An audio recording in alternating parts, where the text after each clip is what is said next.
Okay, let us put ourselves in the presence of the Lord, great architect of the universe. Maraming salamat po that we are here once again. Dear Father, give us clarity for our lesson this evening. And thank you for allowing us some time, dear Father, to have a fellowship with respect to and a short chit-chat with respect to the commonality, the invisible thread that connects us all in this room, which is Freemasonry. Dear Father, samahan mo kami sa gabing ito that we may be able to discern the lesson that you want us to understand. And use me mightily, dear Father, so that I may be able to fulfill this role of leading these men and Masons closer and closer to you and to the kingdom of heaven. All this, dear Father, we lift up to you for your glory. In Jesus' name we pray. Amen. So mote it be. If you recall, brethren, yung fit yung diniscuss natin, di ba, which is follow godly examples, your identity, you have to hold on to your identity as a citizen of heaven, and then finally you together we stand firm, no? Kaya FIT, and this is how we can be fit to be a citizen of heaven. Babalikan ko lang, brethren, yung ating word of the evening nung gabi na yon, which is Philippians 3:18 and 19. And in this Philippians 3:18 to 19, brethren, sinabi ni Paul that yung enemies of the cross are those people who have their earthly appetites or desires, no? So, sabi, these are people whose appetites rule over their lives. Appetites are not necessarily wrong, but the challenge is not to make them your God. Pleasure, pride, and power are the appetites that are most common among us that become our gods. Nagiging idol natin yung object of our pleasure, pride, and power, or yung mga appetites and desires natin. That's why, brethren, in Freemasonry, we are told, no, to circumscribe our desires and keep our passion within due bounds towards all mankind. Ang sabi pa dito, often these are corrupted versions of what God legitimately gives us. Minsan, halimbawa, sinabi sa atin na hindi naman talaga masamang uminom kahit si Paul was encouraging Timothy to take a little bit of spirited drink, no? Jesus turned the water into wine, no? Pero yung pag inabuso mo na and it becomes excessive appetite for alcohol na nagmamaoy ka na, iba na yun. Yun yung sinasabing nako-corrupt na yung version of what God has legitimately given us. And in that regard, brethren, meron lang akong ipapakitang mga things that were, as I said, discussed to us, kasi this is actually available sa internet, sa mga materials available from Albert Pike, no? Ito yung isa sa mga esoteric definitions, that Freemasonry is the subjugation of the human that is in man by the divine, no? The conquest of the appetite, sabi niya, and passion by the moral sense and the reason. A continual effort, struggle, and warfare of the spiritual against the material and sensual. The square and the compass represents the persona of a Mason who wants to become a master of himself, no? So yung master Mason is actually pertaining to being a master of yourself, the mastery of your own self, no? So sabi niya, yung square represents your lower personality. In fact, many people, if you're not a Mason and you have not been trying to improve yourself in Masonry, lahat tayo merong personalidad, di ba? And that personality is represented by the square. And the square, brethren, yun yung pinipertain yung Albert Pike as defined here.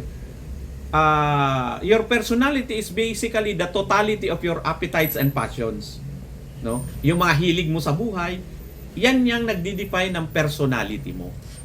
However, ang isang Mason, because he is being subjected to the Masonic light, nagkakaroon siya ng thirst for what the divine can do to you. Because we look up to the Gautu and we're basically saying, the Gauto is supposed to give us light, no?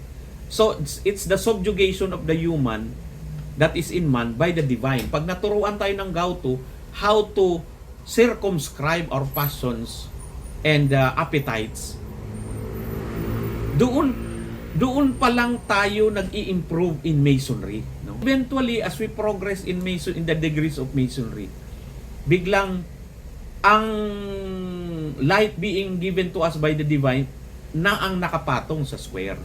And this is the time when we are able to say that we have conquered our own personality and therefore I am the master of myself. So ibig sabihin, nagiging super tao ka. Mas lamang ka sa normal na tao na they are just driven by their own personalities. Ikaw, as a master mason, you are in control of your own personality. To join the craft for any other purpose than to study and pursue this science of conquering your personality is to misunderstand its meaning. So, the end all and be all of joining Freemasonry is all about being able to conquer your earthly personality, which is also what Paul is saying, brethren, na ang enemy of the cross are those who are not able to conquer their own appetites and desires. So, aligned ang Christianity with the teaching of Freemasonry, di ba?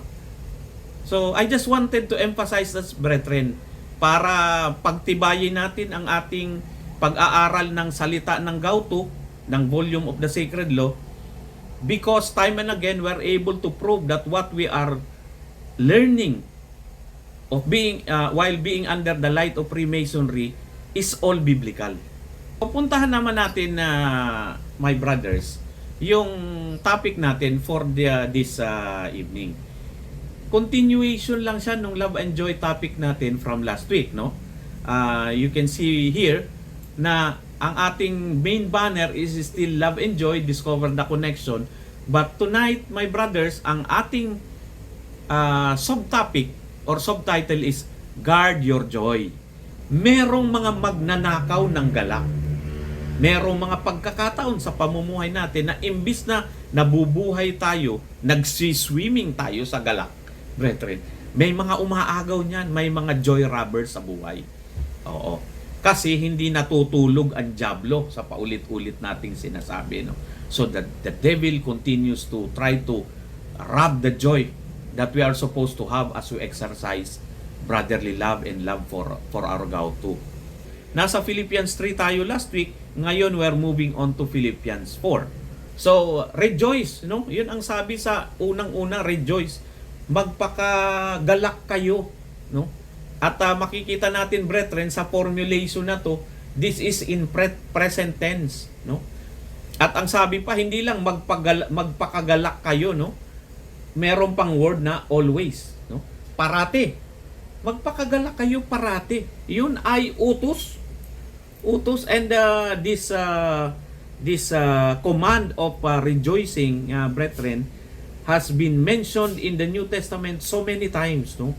Kaya ito ay hindi unique na kautusan, kundi parati ng kinocommand sa atin ng ating Gauto to have joy in our hearts, no? To be joyful as we persist in this world. Ang sikreto nga lang, brethren, para talagang maging puspos ang ating kagalakan, to have a proper way of rejoicing, ang sabi ay be anxious for nothing, no? Which is tantamount to saying na relax, live gently, no? Go slow, it's okay, parang ganon. Do not be anxious of anything. Be anxious for nothing. Yun yung pinupuntos ni Paul na if you're going to be joyful in this world, kailangan matutunan mo yung relax na pamumuhay. Ngayon, paano ba natin mararating yun? Ang sabi, let your request be made known to God. No? Kung meron kang mga agam-agam sa buhay, ipagpasa Diyos mo, ipaalam mo kay Lord, And the peace of God will guard your hearts and your minds in Christ Jesus. Mahirap nga namang magpakagalak kung meron kang mga agam-agam. No? Ngayon, para mas maintindihan natin, brothers, ano ba talaga yung mga joy robbers na yan? Ano ba talaga yung mga umaagaw na mga kagalakan sa ating buhay? Ay tatlong W yan, brethren. Tatlong W. Ang unang-una dyan, yung tinatawag nating worry. Yan. Sabi ni Paul sa Philippians, be anxious for nothing. In short, stop worrying.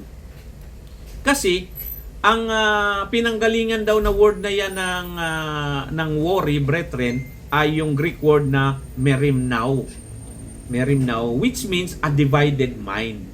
Pagkakapala, brethren, nagwo-worry tayo, habang gusto man nating mabuhay na palaging si Lord ang laman ng ating isip at ang mga kautusan niya ang ating gustong sundin, we are getting into a stage of having a divided mind kasi inaagaw ang isip natin ng bagay that we are worried about. And what are the typical things that we worry about?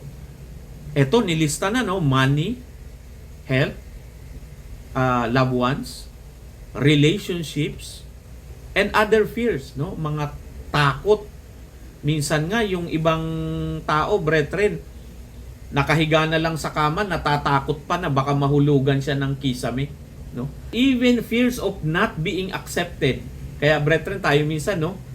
Meron tayong fear to speak up, to say our piece because we have a fear that we will be rejected because of what we said, no? Pag walang pera, nag-aalala tayo sa pera. Pagka meron tayong nararamdaman, bakit masakit ang ganito? Bakit masakit ang ganyan ko? Sa health, no? Sa mga mahal natin sa buhay. Minsan, pag biyabiyahihin natin ang ating mahal sa buhay, pero habang bumiyabiyahe, nag-aalala tayo, ba't ko pa ba napabiyahe yun? No? Imbis na ikatuwa mo, nagbabiyahe yung mahal mo sa buhay. Relationships, no? Yung nag-aalala ka sa baka galit sa iyo ang mother-in-law mo. Na lagi namang ang galit. So, mga ganong brethren. Because worry is inevitable.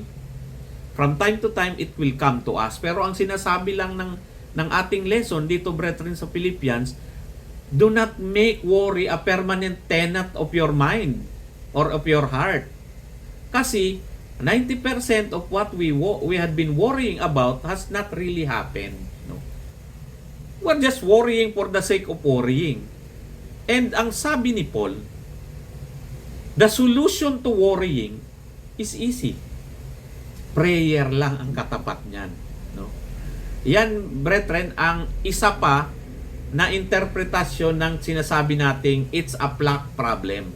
Kasi, ang unang intindi namin ni Kuya Ponly ng pluck problem ay pera lang ang katapat. No? Maraming problema pag may pera ka, nasusolve. Pluck. Pero may mga problema na hindi katapat pera. Pero ang katapat prayer. No? It's still a pluck problem. Prayer lang ang katapat. Yan. Because, brethren, pray when you pray, as you commune with God, as you supplicate yourself before the presence of God. Especially if you have a thankful heart, no, sa mga nagawa na niya sa buhay mo, the peace of God will come to you. Pakatandaan natin, brethren, itong salita na ito, no, ang kapayapaan ng Diyos. Kapag yan ang pumunta sa puso mo, brethren, ay hindi malayong may galak ka sa araw-araw. Because once the peace of God is upon you, nothing else will make you anxious. Hindi masama yung nagwo-worry tayo sa umpisa. Because that is just a signal that you have to now bend your knee and pray. So, yung nag-start ka mag-worry, okay lang yun. Because now it's giving you a signal that now you have to commune with the Lord, pray, and be thankful for the peace of the Lord. Pero yung ginawa mong permanent resident ng puso mo ang worry, yun ang masama. Pagkasama mo na si Lord, wala ka nang kailangang ipagpaalaala. Kaya, pray talaga ang katapat ng worry. The Bible, brethren, reminds us not to worry. No? Dito sa Matthew 6, ang Matthew 6, brethren, is all about combating worry. Pero binigay sa atin ang verses 31 to 34 at ganito yan, brethren, sa Matthew, no? So do not worry saying, what shall we eat? Or what shall we drink? Or what shall we wear? For the pagans run after all these things, and your heavenly Father knows that you need them. Alam naman ni Lord kung anong needs natin, no? But seek first His kingdom and His righteousness, and all these things will be given to you. Unahin mo munang isik ang kingdom and righteousness of our gauto, and all these things shall be added unto us, no? Therefore, do not worry about tomorrow, for tomorrow will worry about itself.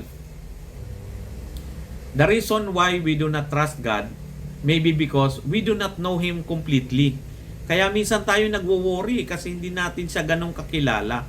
Kaya ang maganda, as we pray and we have an intimate time with the Lord, ay maging oras ito para mas makilala mo siya, no? If you meditate and you listen carefully, brethren, sa kanyang message sa iyo, you will soon realize, as you know the Lord better, that He is a loving God. Hindi ka man niya pwedeng pabayaan, mahal ka niya eh. Mahal na mahal ka niya, brethren. Ang number 2, wrong thinking. Wrong thinking. Sabi sa Philippians 4:8, brethren, we are supposed to dwell on the word of the Lord, to meditate upon it day and night, no? So we are supposed to keep focusing on what is positive.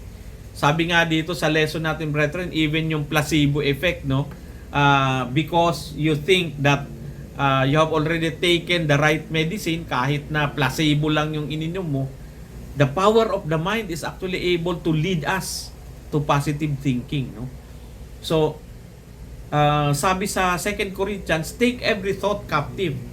In the exact words, brethren, sa 2 Corinthians, again in the words of Paul, we demolish arguments that every pretension that sets itself up against the knowledge of God, and we take captive every thought to make it obedient to Christ.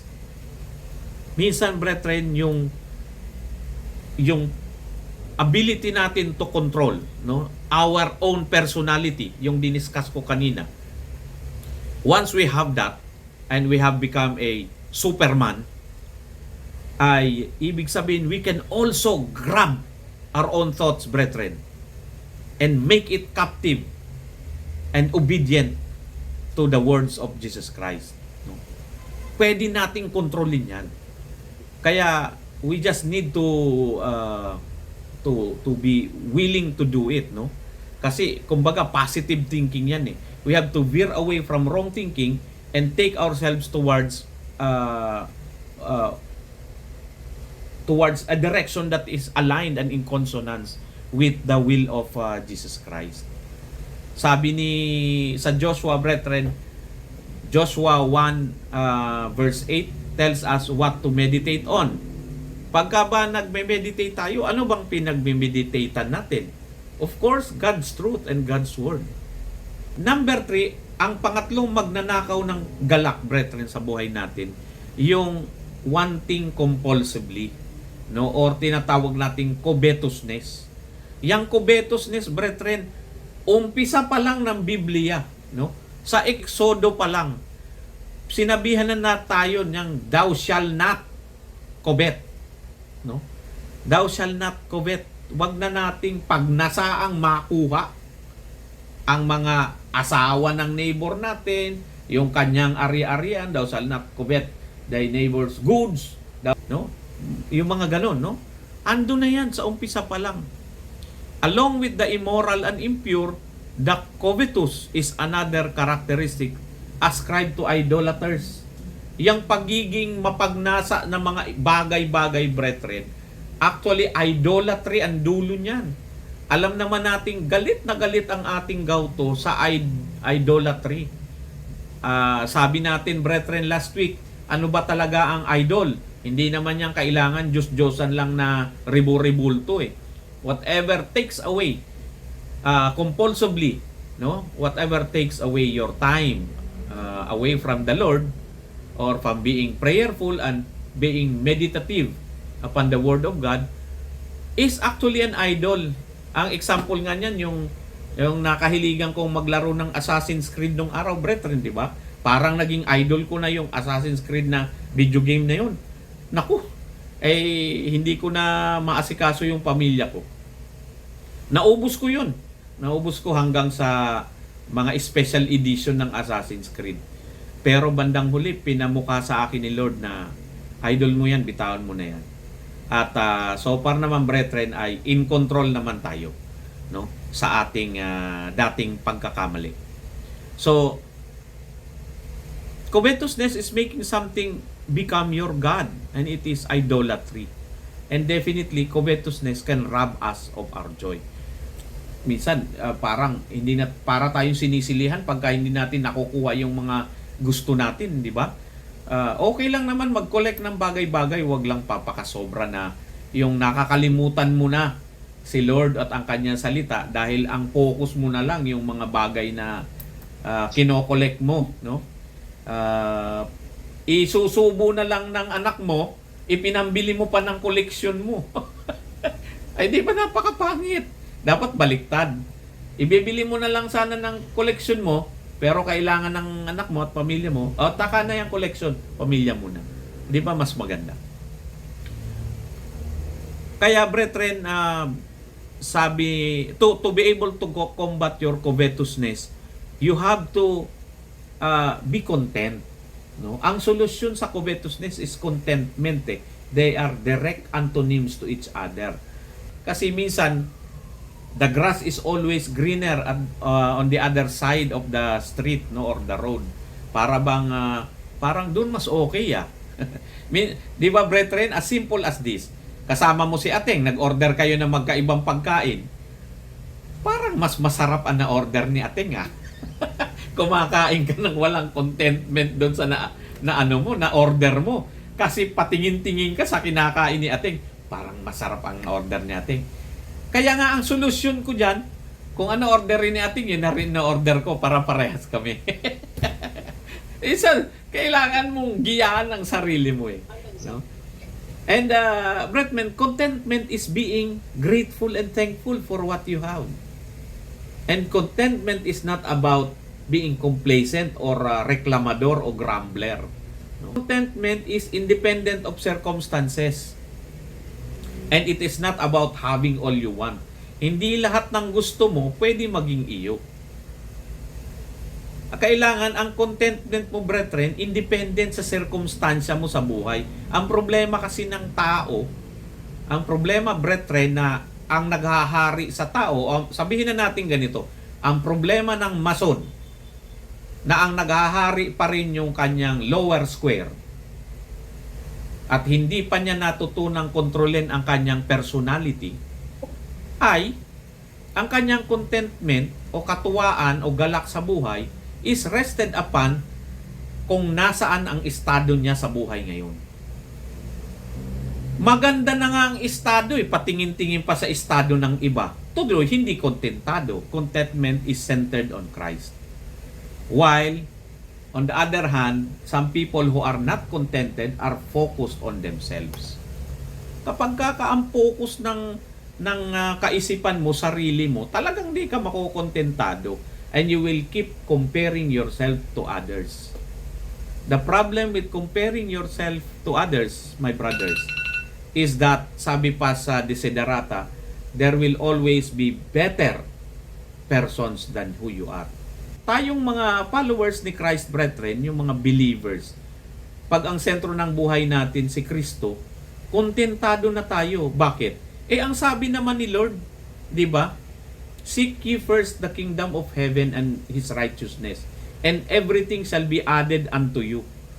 Hindi ka ba nagtataka, kapatid, na minsan sa panahon na kailangan mo, in the most unexpected way ay binibigyan ka ng kasagutan sa pangangailangan mo.